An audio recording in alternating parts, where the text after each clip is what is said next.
Around the world, they drink this beverage in its many exotic forms.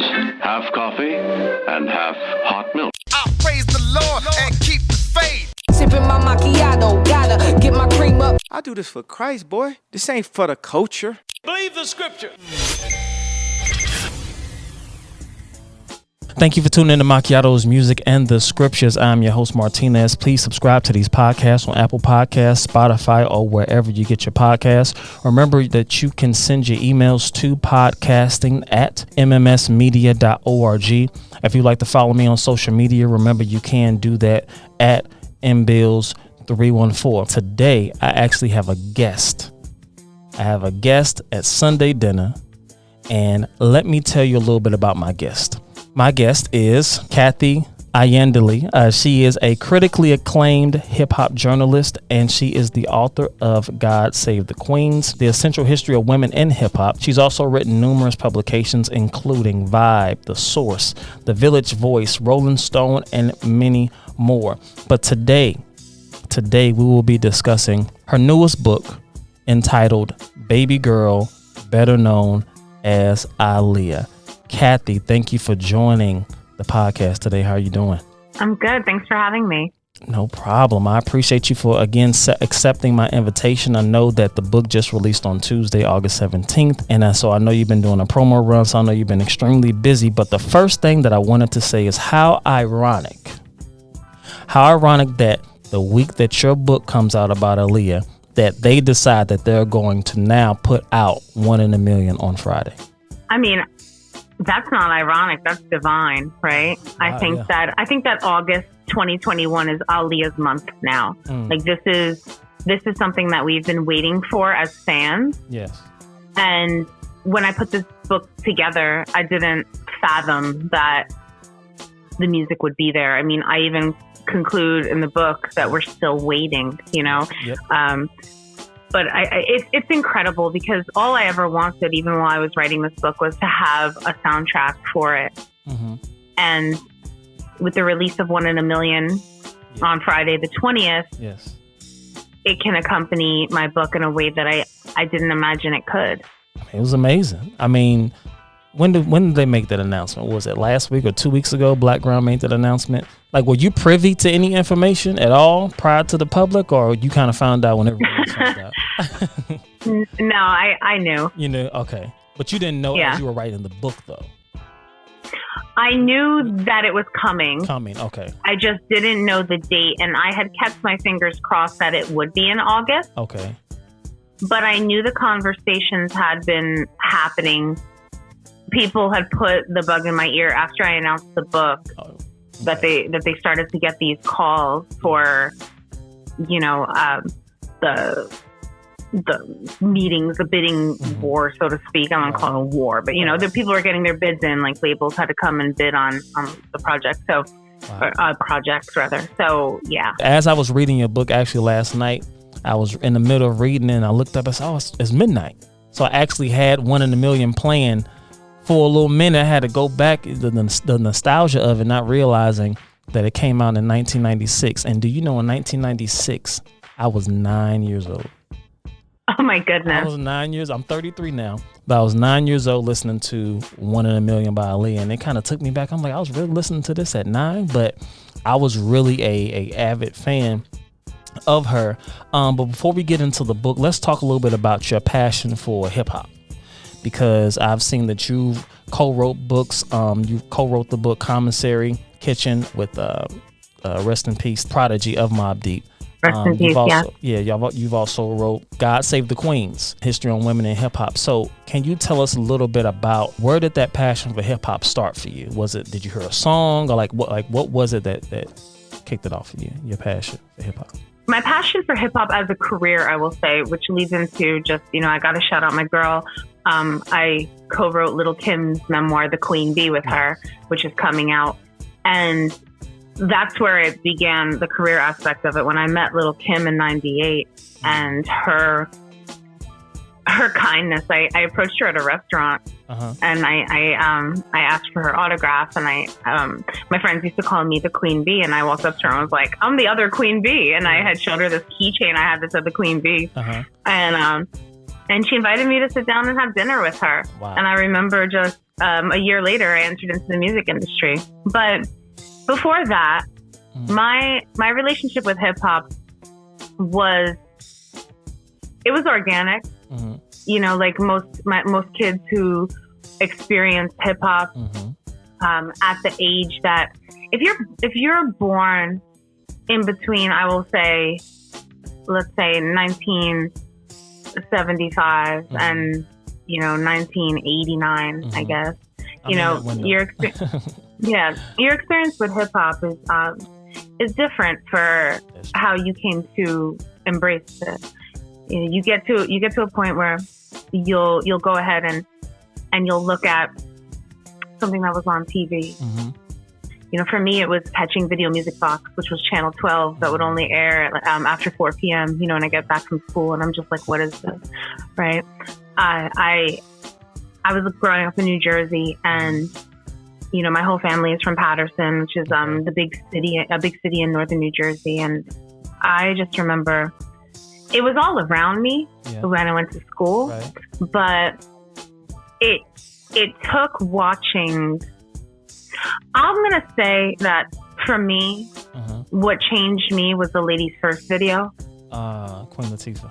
Okay. Yeah, with Moni Love. And watching that video, I was like, wait a minute. This is incredible. Yeah.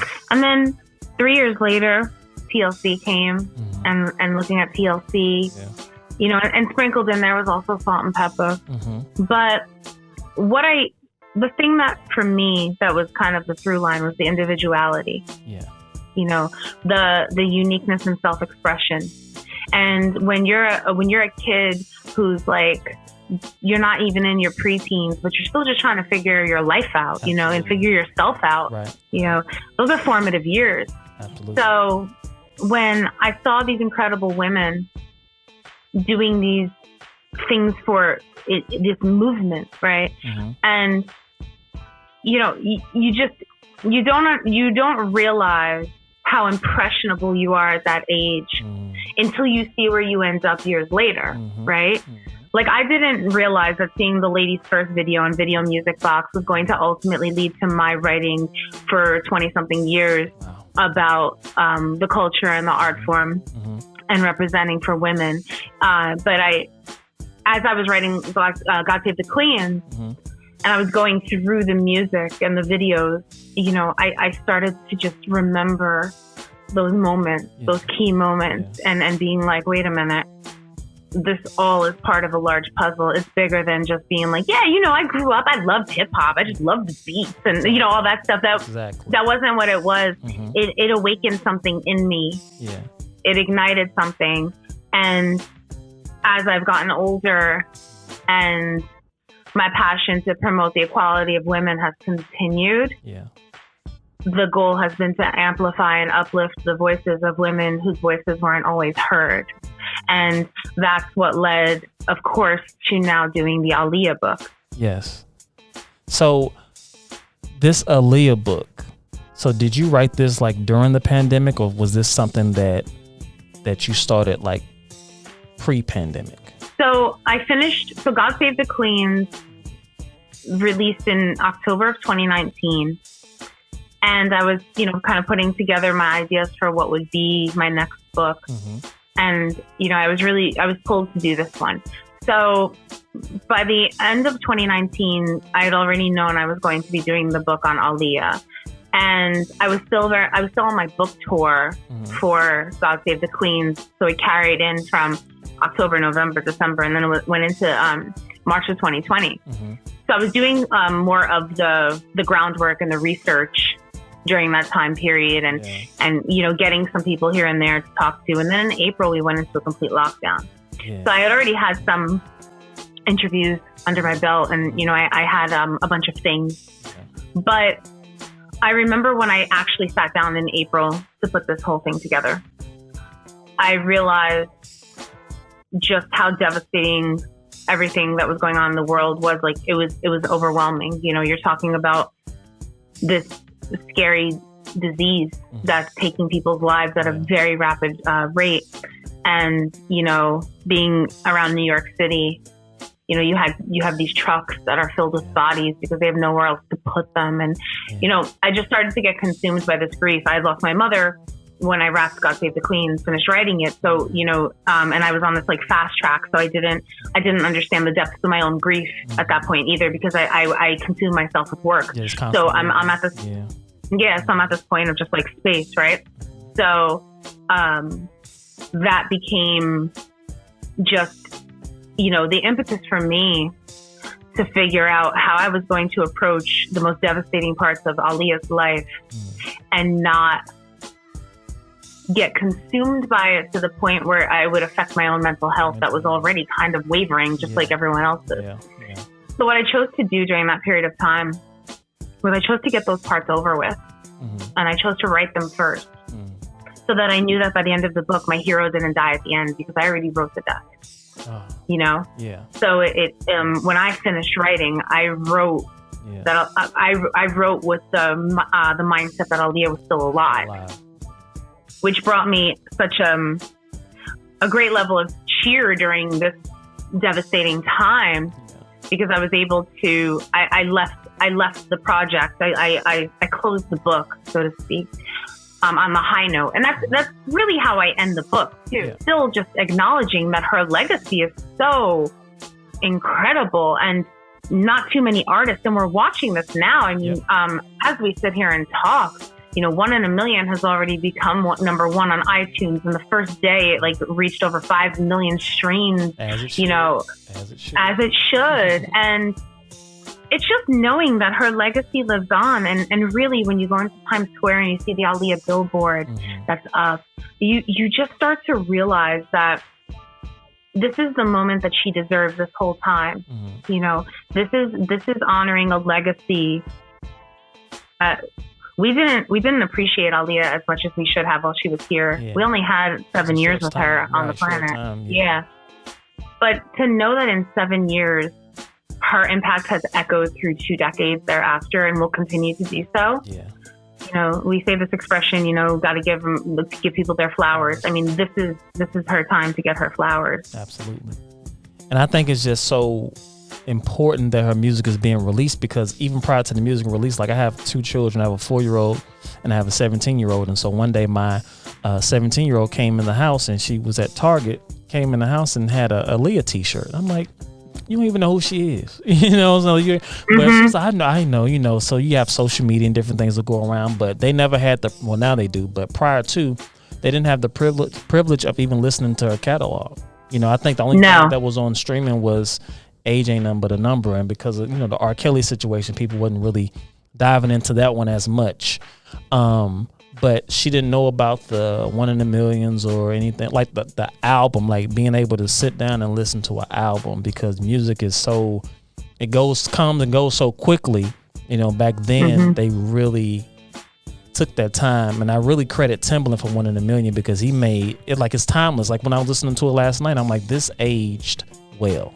Like Timbaland's production and everything, it sounds amazing. So I'm definitely happy that came out. But it's just funny, like you said, it's 2 decades past, and her t-shirts now, people wearing her t-shirts and 10-year-olds and 11-year-olds. Like it's amazing. And I think you said that in your book, where you said you mentioned that girls dressed just like Aaliyah are sobbing, and boys are crying because their crush is gone. And that was me. Like when she passed in 2001, I think I was 13, 14. And everyone knew I loved Aaliyah. So I woke up there. My grandmother actually woke me up. And she was like, you know, that girl, she couldn't think of her name, but she's like, you know, that girl that she liked, she died in a plane crash.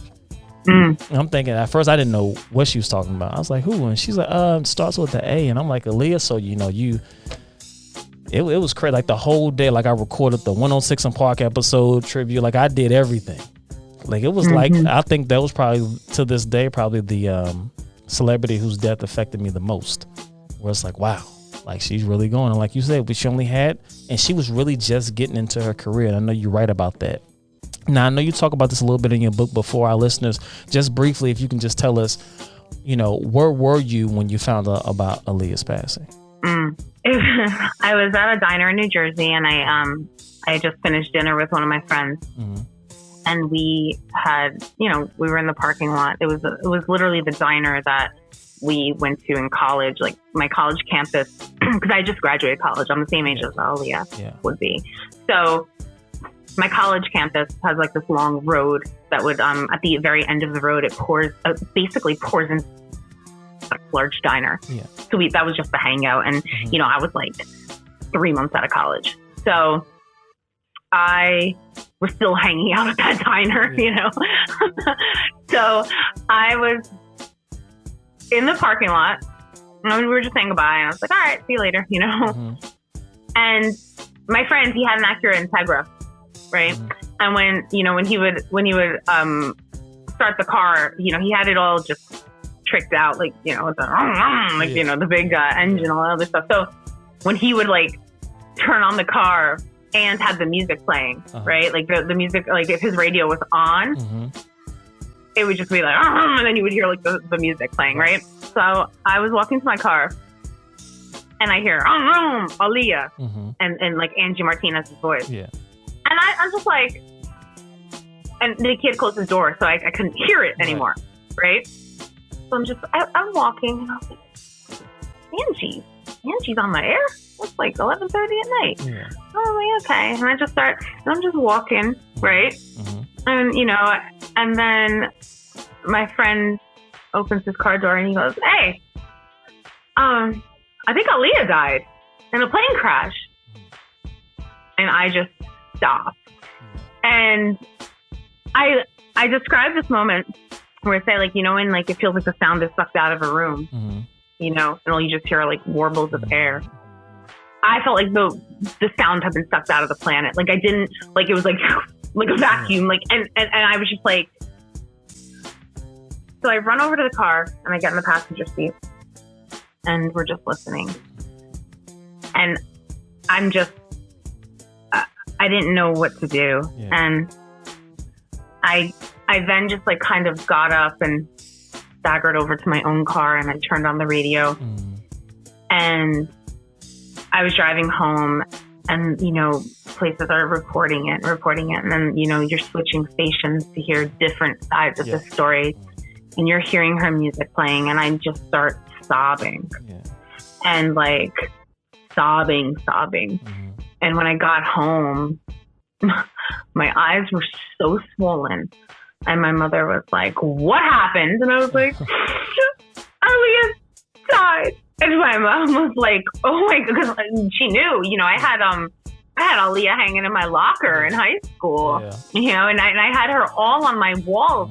What was insane was when I sold my mom's house last year, and when I was cleaning up my childhood bedroom and just like kind of finishing off everything after moving everything out, the last thing that was still on the wall was a magazine photo of a clipping of Aaliyah. Wow. And I remember I just kind of took it down and I put it in my storage.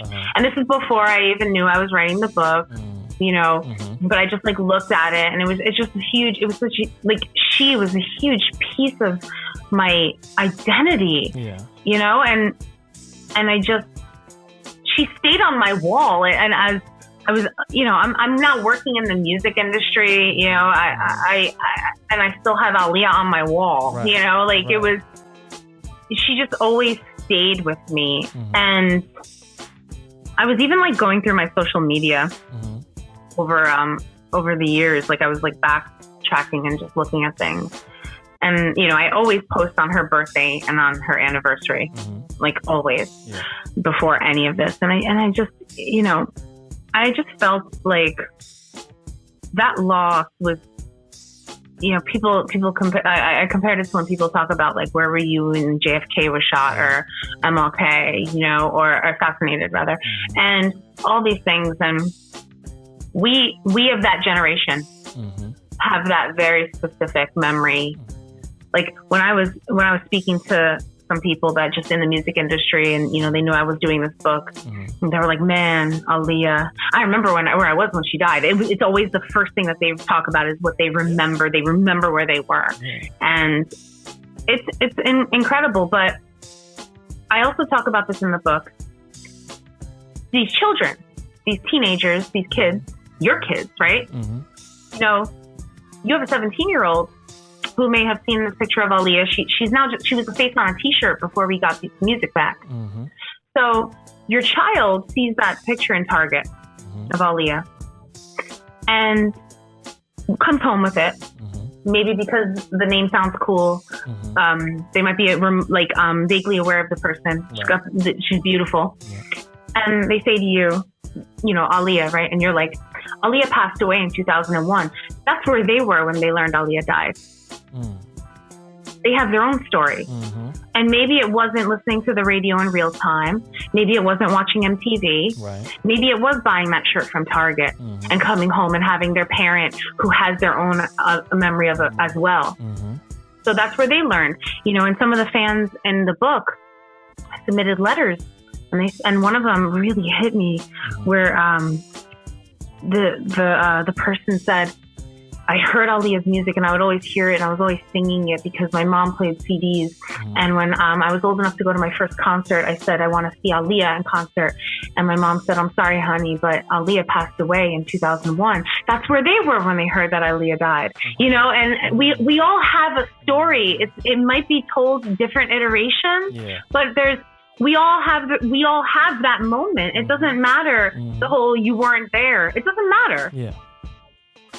You know, right. That's where they were when they found out. Yeah. You know, and it's an incredible thread that weaves us all together. Yeah, I agree with that. And I think the reason, especially of us who lived through that moment, I think one of the reasons why it still feels so fresh is because, like you said in the book, like 2 weeks after that, 9/11 happened. Yeah, we didn't have time to grieve. No.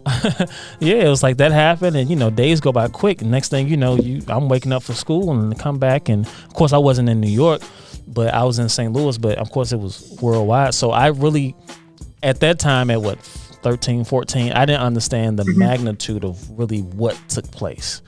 But I do remember literally seeing the second plane hit in real time. Like they were talking and it just, and I didn't know what was going on. Grandma's like, oh, we might have to go to war and this, and you just so many things going in your head. So I think that's another reason, because every time I think about Aaliyah's passing, this is normally around August. Like I said, you start seeing a lot of different things come up about her. Yeah.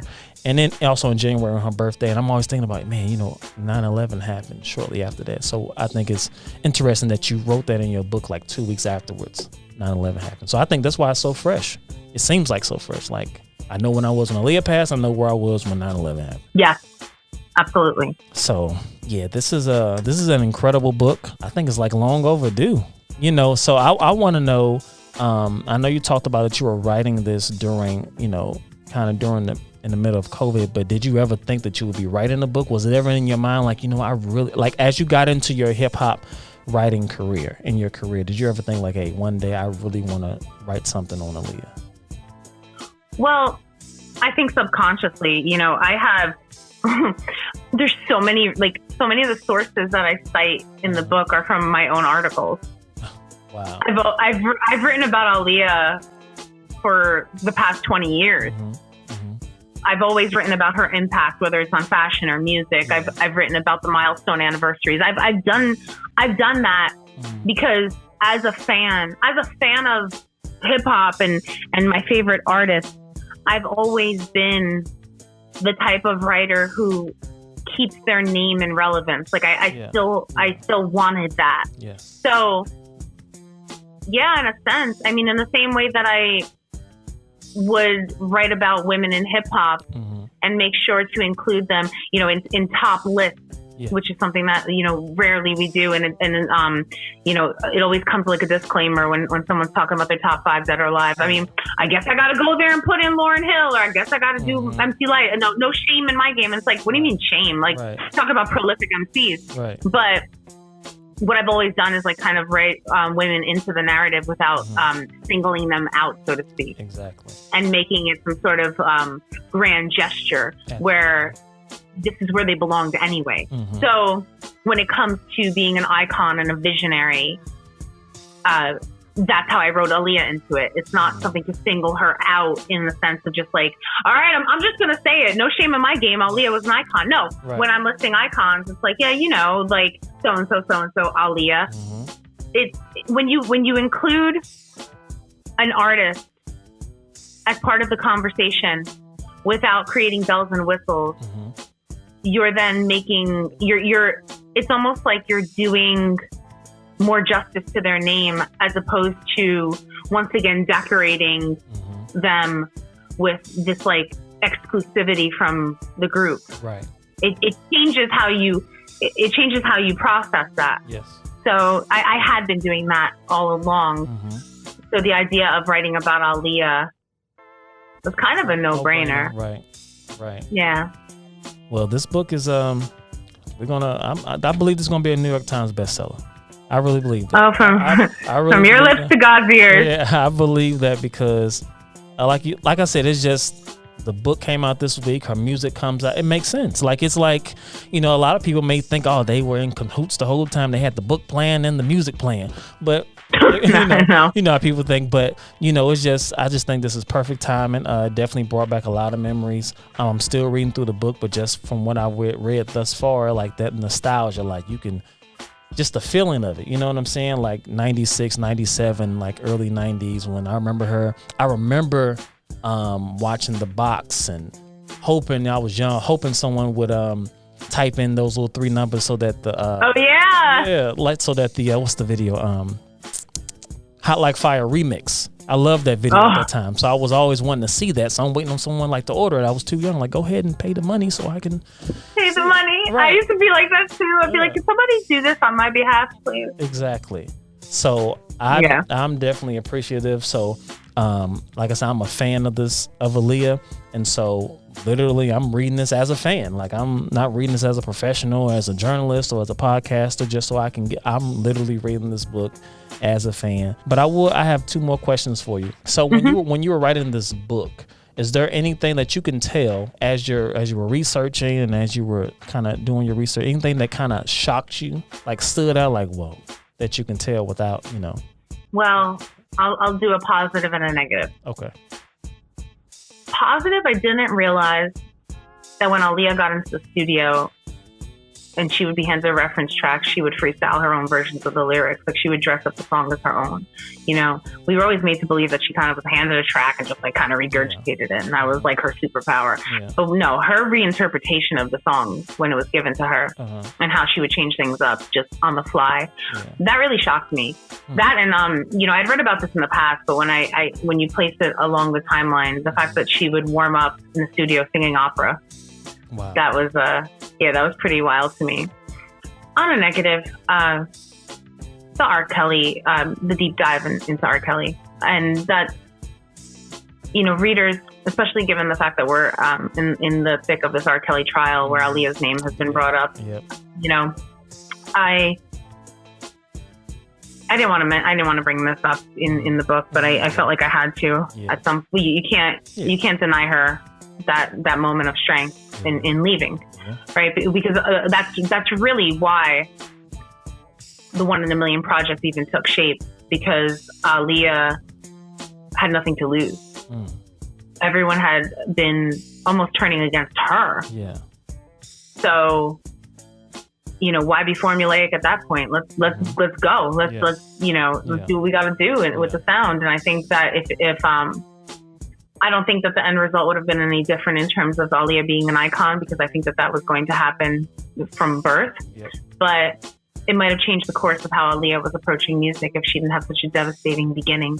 But just the details on the legal side, the sealed documents that I was given, access to, those kinds of things that they just left me with a pit in my stomach. And I just hope that after people read this book, we can finally close the chapter on R. Kelly, so that he's just never brought up again. Yeah. You know, she's the one with the legacy. He's ruined his. Yeah, he has. He's definitely has. And it's such a shame that, you know, this music that he's wrote and done for over 20 years, you know, all these things come out and it's just like, it was all for nothing in a sense. You know what I'm saying? you know, I don't think no one wants their, because I always say, you know, it's not about how you start, but how you finish. You know what I'm saying? Because you can start slow and then come out on top or whatever have you. But for him to start off in a, you know, in a way, in our eyes, like, oh, he's a musical genius and so forth and so forth. Your legacy to end, in a sense, on this note is a tragedy. When that R. Kelly doc came out, I used to always say, like, it would be better for him just to admit it. Like, you know, I have a problem. I struggle with this for years. I need help. I think that would have, you know. Well, you will never have that moment when you play God. And I think there's a difference in some ways for having a predilection for younger women and abuse and doing vile things to them. There's that admission.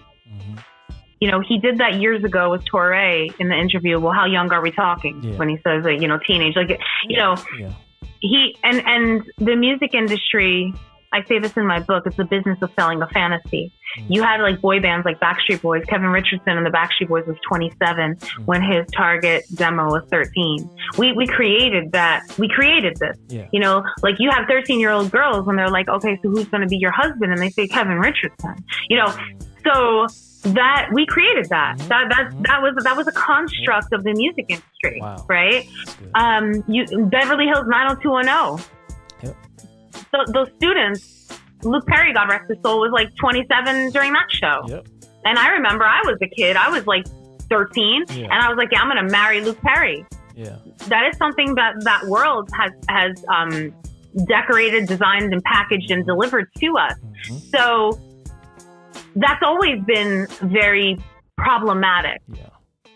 But when you add a layer of abuse and programming and grooming and violence and destruction and trauma, that goes well beyond, wow, what a terrible childhood. I wish he would have healed sooner. No, you then make a very obvious decision to take those demons to the next level.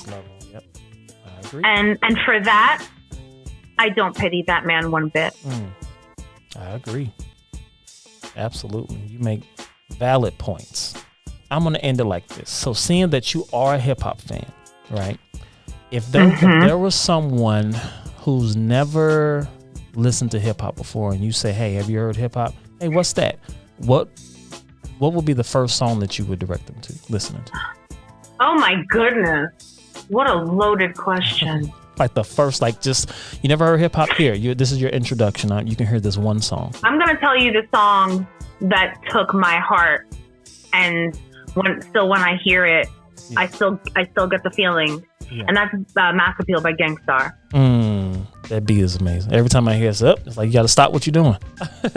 Yeah. That's the one. That's the song for me. When you say to me, what's your, you know, the brown sugar, when did you fall in love with hip hop? It's Mass Appeal, Gangstar. That 100%. That's the song that I think about. Wow. Completely. Mine's will be, because I asked you this question because I actually saw it on social media and I had to think about it. And I think mine's Nas, It Ain't Hard to Tell. Oh yeah, like I think it's that same feeling. Yes, you know. Yes, so it's like every time I hear that sample, that Michael Jackson sample, and it just takes you, just you know, and it's just the era, like you were saying, from, you know, just growing up in hip hop, kind of seeing hip hop evolve to where it is now. So of course, you know, you don't want to sound like the old head, like, you know, well, this music now is not like how it was back then. But I mean, you know, it is what it is. You know, every generation felt like that their music, their fashion, everything was the best, you know. And I just absolutely, I just felt like we lived through that golden era. And like, you know, like Aaliyah, we basically see Aaliyah in all these young artists. You know, I know you mentioned Sierra. She was definitely one early on that we saw. But even now, you know, even everyone, and some of these artists may not even admit it or will want to admit it. But every time I see them, I say, no, you may not understand, but your swag, your all that, you got that from me. You know what I'm saying? Even if you didn't know it, the labels or whoever's kind of grooming your look, they have a blueprint. And that blueprint is definitely Aaliyah, because I can see it. You know what I'm saying? Yeah, I mean, that's why her name means the highest, most exalted one, the best. I mean, this is her birthright, you know, and I think that now with the music, if you put together a playlist that combines the current artists and you throw in Aaliyah's 1 in a Million, there's complete continuity. And for the first time ever, it's like now you know who birthed your style. Exactly. And a lot of people, some people would admit it, but a lot don't. But yes. she's I mean, gone too soon. I mean, we can all agree to that. Absolutely. So, tell people where they can get your book, Baby Girl, better known as Aaliyah. It is in stores now. Where can people pick it up? Can they pick it up? Target, Amazon, where else? You can pick it up Target, Amazon, Walmart, Barnes & Noble, Books A Million, Borders, all of those places. Independent bookshops. Please buy from Black-owned bookshops and women-owned bookshops. Yes. And, of course, there's the Kindle edition, iBook edition, and then the audiobook as well. So it's in all formats. Awesome. I narrate 2 parts. Okay.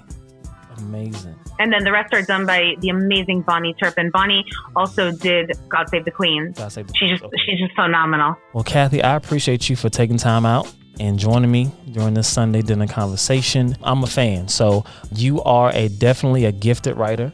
I can tell that you have a passion for what you do and that you have fun doing it. That it's not like I gotta write this. But I can tell that in everything that you write that you're passionate about it and you have fun doing it. And you can read. I definitely do. Writing. Thank you. Yeah, you can. Thank you. Writing. So continue to keep up the good work. So what's next for you? Do you have anything? Are you planning on taking like a vacation for a while? You're gonna do a hiatus? What's next? Do you have anything that you can tell, that you can share? Well, we're gonna be gearing up for Little Kim's book to come out, and I'm just trying to figure out what the next book is. I wrote 2 books like simultaneously in a pandemic, so.